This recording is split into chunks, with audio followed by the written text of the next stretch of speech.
Salam budaya. Salam budaya. Nah, Rahayu. Rahayu ya. Om Swastiastu, Namo Buddhaya, salam kebajikan. Dulur, saudara semuanya, saya ada di Kelurahan Tanggung, Kota Blitar. Kebetulan kampung wisata ya yang ada di Kota Blitar. Di sekretariat Asi Dewi, rumahnya Pak Andika Tedjono, Ketua Asi Dewi Indonesia. Luar biasa, jauh-jauh dari Malang. Malang nggak jauh, saya dari Malang ya. Ke sini ya mampir lah gitu ke Asi Dewi. Jadi penasaran ya, beberapa kali saya sering bincang-bincang dengan Pak Andi Tedjono ini ya gitu. Baru kali ini temu darat di sekretariat, luar biasa ya kan ya. Siap. Gimana, sehat? Sehat, alhamdulillah. Saya juga sangat terhormat nih kedatangan tamu agung. Waduh. Ki Demang, Ketua Kampung Tematik Kota Malang yang sudah luar biasa lah. Melegenda beliau ini. Topeng Malangannya. Oh iya, ya memang saya orang topeng. Ya.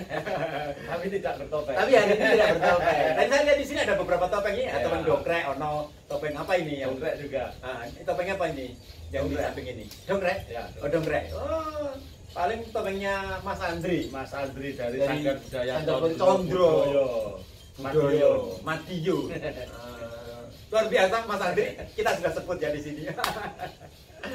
Ya, saya sih sebenarnya punya pengalaman dikit di Kota Blitar ya. Kebetulan kampung-kampung tematik di sini kan saya terlibat menginisiasi hampir sekitar 24 kampung tematik, tapi hari ini ya eksis sekitar 10-an lah. Ya, Gitu ya. siap. Itu luar biasa. Saya punya Termasuk pengalaman. kampungku eksis nggak ini? Kampung Kampungnya- tematik Kelurahan Tanggung. Kampung ini menyusul. Jadi justru menyusul ketika yang lain sudah collab gitu kan. Kampung ini muncul setelah diinisiasi. Ya. Malah bagusnya seperti itu. Kampung tematik di Malang juga sama. Bahwa justru ketika ada perencanaan-perencanaan, malah setelahnya itu muncul kampung-kampung baru. Ya. Nampaknya begitu. Jadi harus diinisiasi terlebih dulu mana yang muncul potensi gitu ya. Baru kemudian yang lain ikuti. Di Blitar juga begitu, Pak Adi. Kebetulan cukup lumayan di sini, antara 10 sampai 15 kampung itu cukup eksis. Misalnya kampung Nirwana Buklen, kampung Opak Gambir, terus kemudian Kendang Sentul.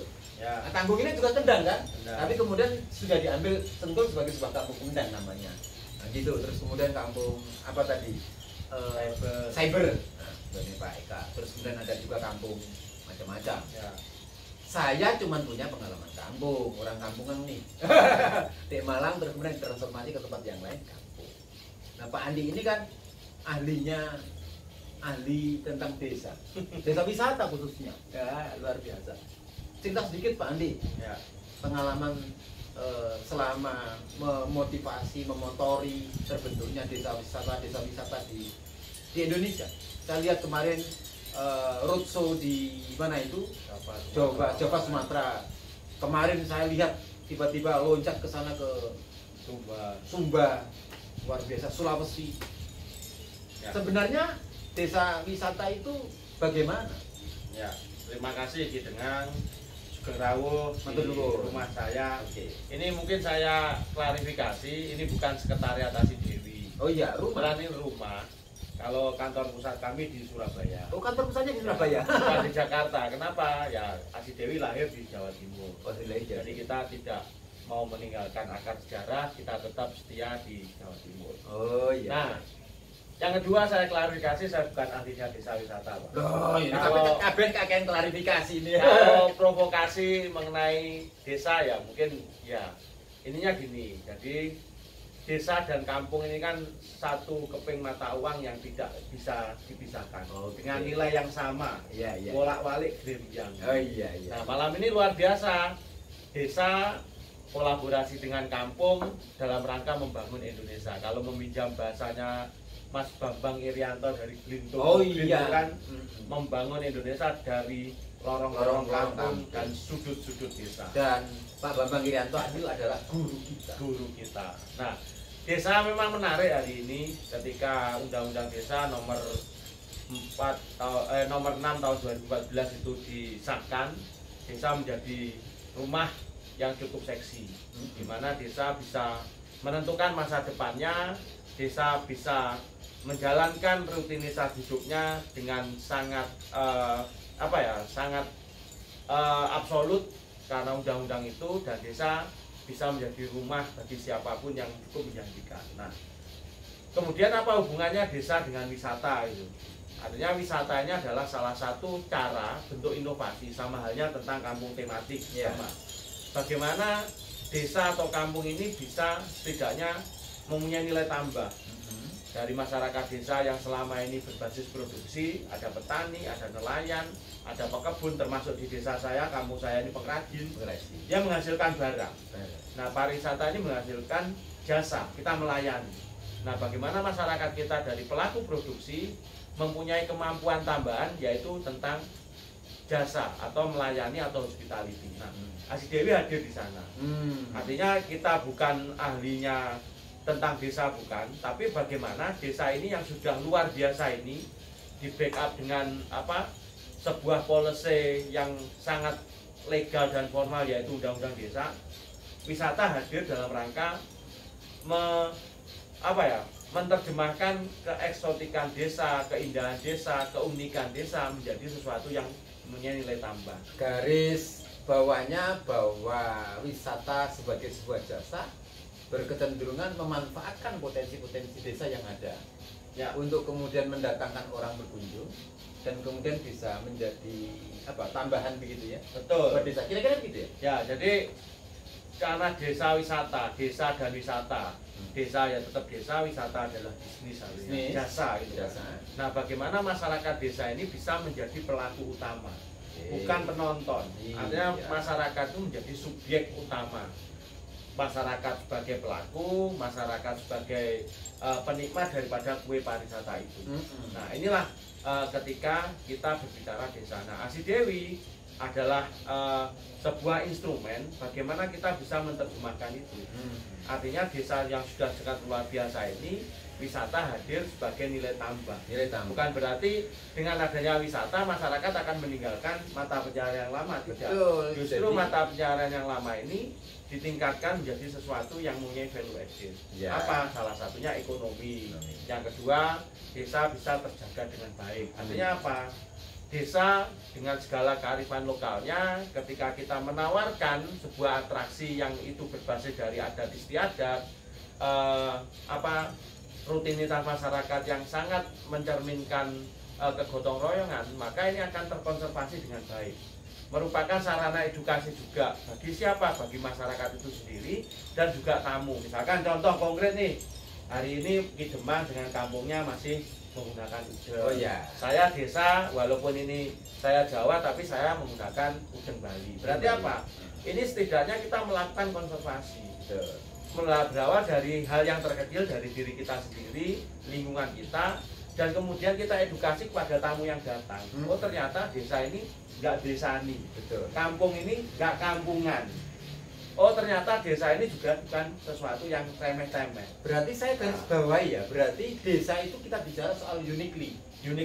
Keunikan-unikan itu ya. Otentisitas. Ya. Oke. Sementara kita bicara pariwisata itu kan kadang ada instrumen yang dianggap sebagai pariwisata, misalnya ya harus ada destinasinya nih, gitu kan.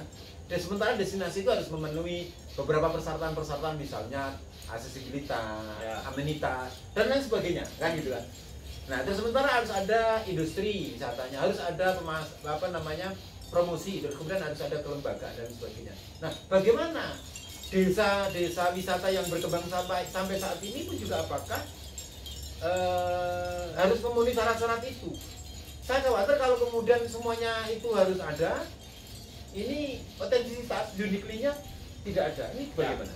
Nah, ini kadang-kadang kita ini khususnya di negara kita, kita itu masih kredit dalam wilayah definisi.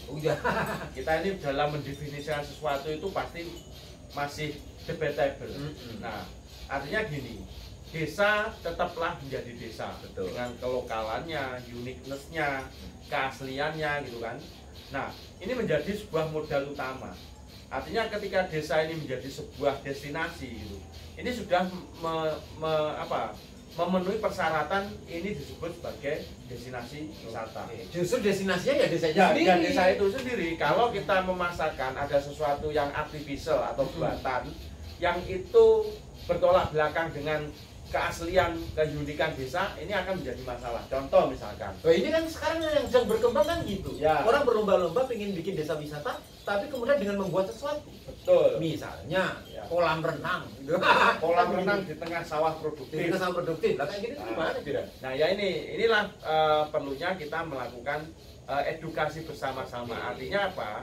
Asi Dewi adalah sebuah instrumen rumah pembelajaran bersama-sama. Bukan berarti kita hadir, kita seperti sinterklas yang tahu segalanya dan bisa membuat sesuatu simsalabim menjadi berubah. Enggak.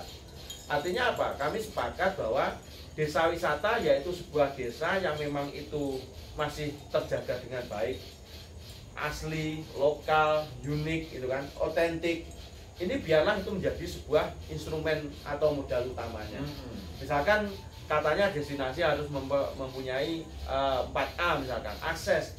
Akses desa ini sampai hari ini insya Allah dari Sabang sampai Merauke ketika pengalaman kami berkeliling Nusantara, ini aksesnya cukup bisa terjangkau walaupun ada yang mungkin belum diaspal atau apa. Artinya akses menuju ke sana itu ada. Tetap ada ya Nah, desa semuanya. yang kedua, akses jangan dimaknai hanya sekedar fisik. Akses komunikasi. Itu yang terpenting. Ya. Jaringan-jaringan internet ketersediaan itu sudah Masuk desa-desa. masuk desa-desa. Ini real, kami sudah melakukan Ke pelosok-pelosok, ke pelosok-pelosok. Di NTT sana juga sudah. Ya, walaupun ada spot yang blank itu kita geser sedikit aja udah nemu. Oh, Artinya bukan sesuatu yang tidak ada. Betul. Akses. Berarti desa ini sudah memenuhi syarat A yang pertama. A yang kedua adalah atraksi. Atraksi. Kalau berbicara atraksi di Indonesia itu nggak perlu pulaan, Mas. Ya kan? Iya. Leluhur kita itu sudah menyiapkan, sudah mewariskan semuanya tuh ada atraksi budaya. Seperti yang ada di Kampung Idemang, mulai dari tari topeng, kuda lumping, Iya. mocopatan, sesuatu yang mungkin yang intangible lah misalnya, itu bisa dihadirkan. Artinya ini sesuatu yang ini. Berarti apa? Desa sudah mempunyai modal yang kuat, atraksi. Nggak perlu kita melakukan komodifikasi yang secara ekstrim. Apa yang ada kita lestarikan menjadi sebuah atraksi yang menarik. Artinya apa? Masyarakat datang itu kan tujuh melakukan sesuatu. Nah, dari atraksi yang ada inilah bisa menjadi sebuah alat bagaimana tamu yang datang bisa melakukan interaksi. Nah, yang ketiga adalah apa? Amenitas, daya dukung. Daya dukungnya apa? Misalkan ketika kita berbicara destinasi, di situ ada sesuatu, misalkan apa, office. Kita nggak perlu membangun sebuah kantor yang memerlukan modal banyak, cukup di balai desa, cukup di balai kelurahan, atau cukup di tempat-tempat yang strategis yang menjadi sarana publik, di situ dimanfaatkan. Amenitas, daya dukung yang lain misalkan informasi, signboard dan lain sebagainya. Hari ini kita mudah untuk melakukan komunikasi dengan para pihak, termasuk pemerintah. Berarti apa? Amenities itu bukan menjadi masalah. Nah, yang terakhir ini ke Demang. Iya, apa? Yang terakhir A ini adalah ensilitas, orangnya, SDM-nya. Nah, makanya ketika aksesnya bagus, atraksinya cukup lengkap, amenitasnya cukup memadai, tapi ketika orang desa ini tidak melek, tidak paham perspektifnya apa sih desa wisata itu sama, ini akan menjadi masalah. Ketiganya ini akan menjadi gugur gitu. Makanya Asi Dewi hadir, kita ini fungsinya adalah pertama, kita akan bersama-sama belajar dalam rangka meningkatkan kapasitas SDM dari pelaku produksi menjadi mempunyai nilai tambah kemampuan jasa yaitu pariwisata. Ini kan SDM. Yang kedua, Asi Dewi hadir dalam rangka apa? Belajar manajemen kelembagaannya, tata kelolanya. Desa wisata, desa adalah desa, wisata adalah bisnis gitu Mas. Bisnis kalau tidak dikelola dengan baik, dengan manajemen yang baik, tata kelola yang fair, ini akan menjadi presiden atau bom waktu. Banyak toh desa yang semangatnya adalah kebersamaan, gotong royong, wes dibangun, wes disik, kok masalah hasilnya dipikir buri. Ternyata apa? Begitu dipikir buri, uang sudah membanjiri itu. Manajemen tidak siap, orang-orangnya tidak paham siapa melakukan apa dapat apa. Akhirnya apa? Terjadi miskomunikasi, Iya. kecemburuan, kecurigaan, akhirnya apa? Pecah kongsi, bubar dan lain sebagainya. Iya. Makanya itu yang terakhir adalah Berat kita sekali yang bangun SDM. Oh ini iya. ya. PR kita adalah bagaimana mengkonekkan, jejaring, memberikan ruang-ruang sinergi dan kolaborasi bagi siapapun, terutama antar desa ini.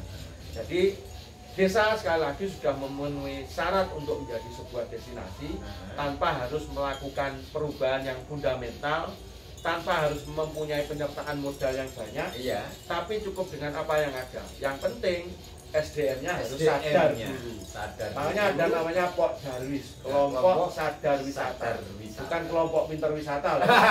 Orang pinter tapi kalau nggak sadar, Iya. juga ini. Nah, Iya. makanya berbicara orang sadar ini cukup luar biasa.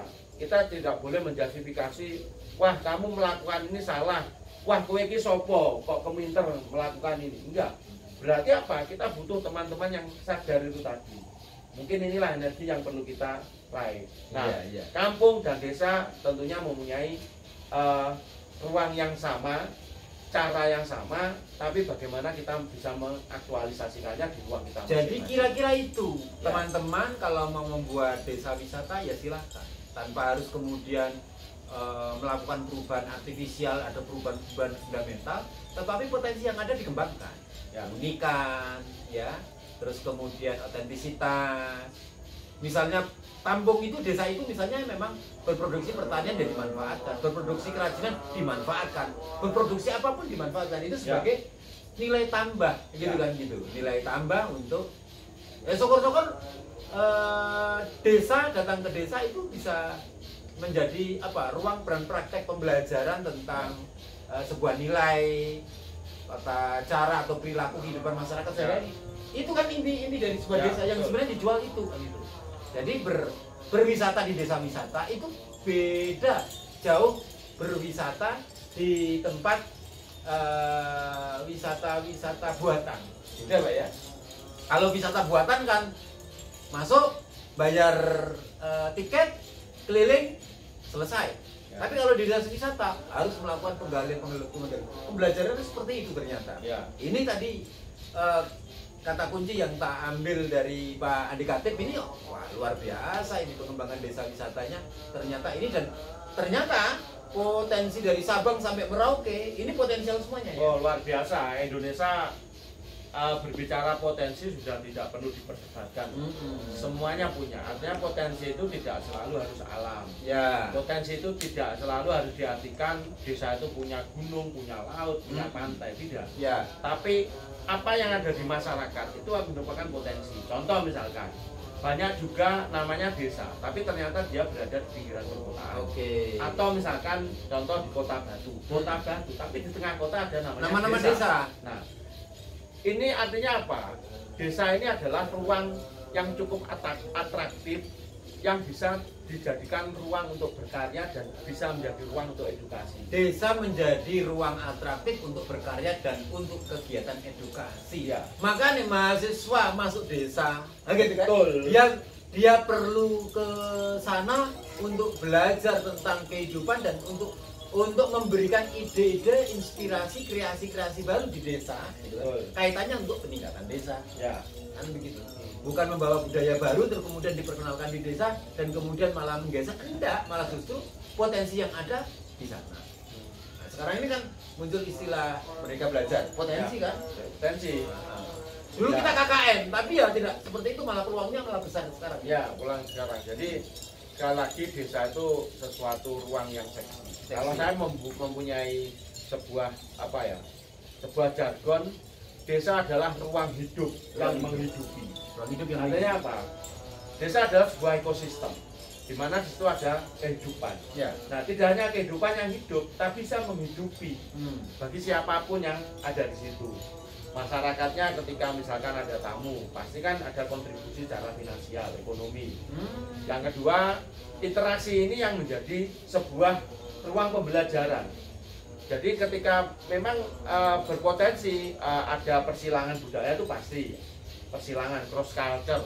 Nah, tapi kita bisa meminimalisir dampak negatifnya. Kenapa? Ya karena desa diproteksi peranatan sosial yang walaupun itu tidak tertulis tapi masih ada. Ya. Makanya sistem di dalam desa wisata itu kan istilahnya adalah community based tourism, pariwisata berbasis masyarakat. Nah, yang memproteksi ini adalah masyarakat itu sendiri dengan norma-norma yang tertulis secara formal, mungkin ada peraturan desanya, atau yang tidak formal tapi mengikat. Misalkan kesepakatan yang sudah disepakati oleh para pendahulu desa misalnya.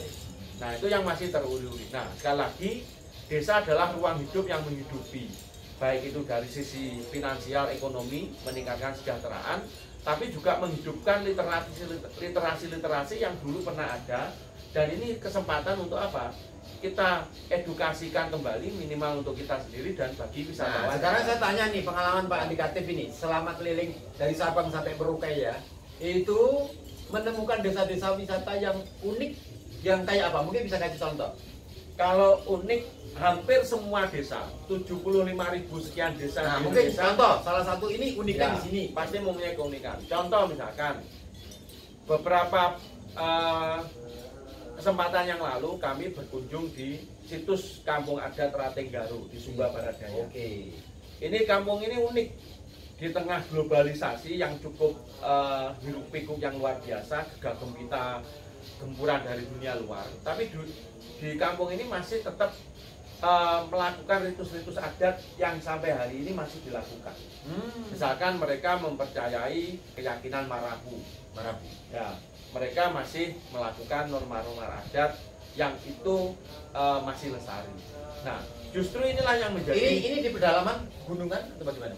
di pantai, Pinggir pantai. pinggir pantai. Tapi ya itu tadi di tengah gegap gempitanya informasi, publikasi, promosi pariwisata yang luar biasa dari siapapun, tapi mereka masih bisa memproteksi terkait itu tadi kelokalan, kearifan lokal, adat istiadat. Nah, ini yang menarik.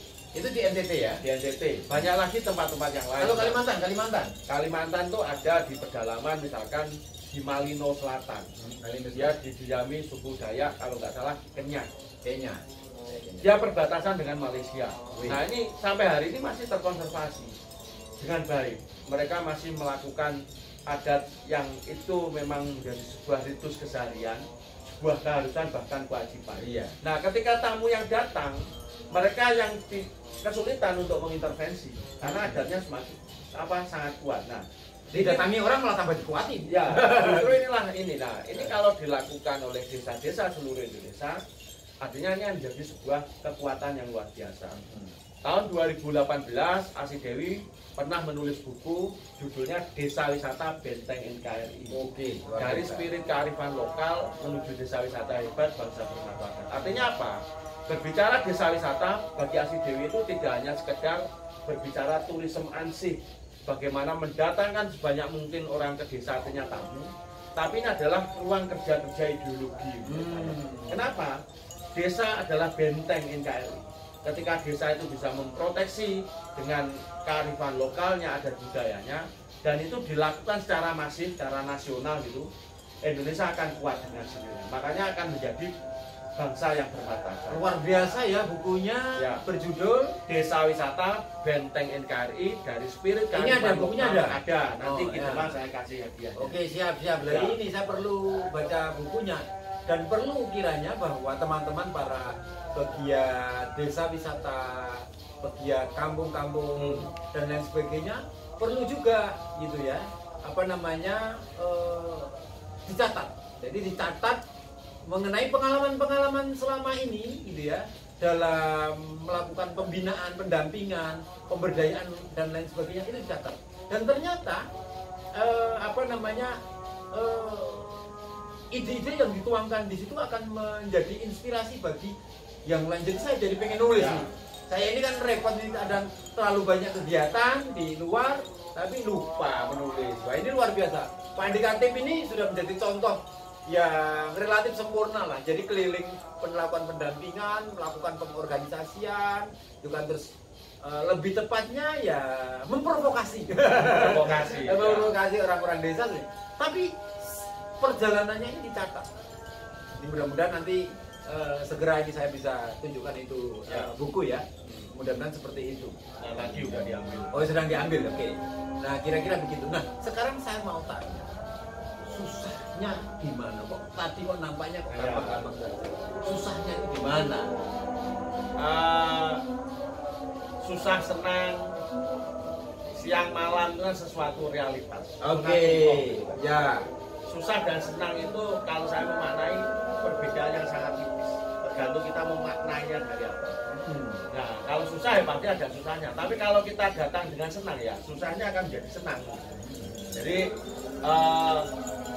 susahnya ya mungkin hanya cuman kita berbicara senangnya aja. Artinya Itu bukunya ya? membangun desa itu tidak hanya sekedar berbicara bagaimana kita mendatangkan tamu, tapi menurut kami ini adalah kerja ideologi. Nah, ini Demang. Oke, siap. Wah, luar biasa nih. Jadi Bukunya. buku ini kami cetak atas prakarsa mandiri. Coba didekatkan Mas, Ya. kameranya, nggak apa-apa. Ya. Didekatkan. Diangkat aja nggak apa-apa. Buku ini kami cetak atas prakarsa mandiri Asi Dewi 1000 buku. 1000 buku. Kami cetak sendiri dan kami launching di Ubud Bali tahun 2018. Luar biasa ya. Di Puri Ubud, difasilitasi oleh Raja Ubud. Nah, karena apa? Siapa itu Cok D? Yes. Karena kita pengen mengapresiasi. Cok D, terima kasih sudah memfasilitasi kawan-kawan kami ini ya. Luar biasa Cok D, kapan-kapan saya akan datang lagi ke Royal Pitamaha. Ini nampaknya Cok D sudah berbaik ya dengan teman-teman ini untuk menerbitkan buku. Kami dulu difasilitasi di Hotel Desa Visesa. Bisa Visesa? Ya. Itu kan masih di ranahnya Raja Ubud. Ya Raja Ubud Cok D itu Ya. kebetulan dia seorang undagi. Undagingan. Jadi kenapa ini kita launching di sana? Satu, kita mengapresiasi Bapak pariwisata masyarakat di Indonesia itu dari Raja Ubud. Karena pada saat itu ketika Ubud masih sepi, dia datang ke selatan, ke Kuta dan lain sebagainya dengan sepeda ontel, membawa tamu, Ya, seorang pelukis Jerman, betul. itu datang ke sana dan bisa menginap berlama-lama. Sehingga cikal bakal Cikal bakal. homestay. Homestay. Nah, berarti apa? Pasir pariwisata dikelola oleh masyarakat. Nah, ini kita mengapresiasi di launching di sana. Baik. 18 Oktober 2018. Ini bukunya ya. Nih, Anda lihat judulnya Desa Wisata Benteng NKRI. Nah, jadi dan kami bagi secara cuma-cuma. Di setiap Alhamdulillah. perjalanan kami dimanapun Perjalanan kita juga pasti. saya ini berarti malam ini mendapatkan cuma-cuma juga. Ya. Karena begini, jadi jangan hanya sekedar jargon-jargon saja. Misalnya Indonesia harga mati NKRI, harga mati misalnya begitu. Tapi cara membuat harga matinya adalah dengan cara membuat karya-karya buku seperti ini. Ya. Nah, yang menginspirasi desa-desa masyarakat sehingga muncul bagian dari upaya untuk terlibat dalam pembangunan Indonesia. Desa adalah jantung pembangunan Indonesia. Tidak ada desa, maka denyut nadi Indonesia akan mati. Justru karena ada desa, maka ada Indonesia. Kira-kira begitu Pak Andi. Terima kasih ya. Matur nuwun. Sama-sama ya. Atas kerawuhannya. Terima kasih luar biasa. Mudah-mudahan bermanfaat, berinspirasi, dan ke depan kita bincang-bincang tentang desa wisata yang lain dengan Pak Andi Katib, dengan narasumber yang lain yang lebih lebih banyak lagi mengupas tema-tema dan isu-isu yang lebih seksi. Ya. Terima kasih Pak Andi. Makasih. Makasih juga bukunya. Pesan terakhir mungkin closing statement. Siap. Desa memerlukan banyak teman. Desa memerlukan banyak energi untuk bersama-sama membangun desa, membangun Indonesia dari pinggiran. Maka untuk itu, mari kita bersatu padu, kita bergandengan tangan. Nggak perlu kita mendiskreditkan kerja orang. Oh ini kamu ilegal, kamu nggak layak untuk ini. Kita butuh banyak energi, banyak teman. Siapapun yang berpihak peduli pada desa itu adalah teman kita. Nah, berarti acaranya adalah acara Sambang Kampung Sonjo Deso. Jadi kampung itu yo disambangi, desa yo disonjoni, yo didatangi. Ya. Dengan cara begitu kita membangun bersama-sama untuk Indonesia dari desa. Terima kasih. Matur nuwun. Matur nuwun, rahayu. Rahayu Sagung Dumadi.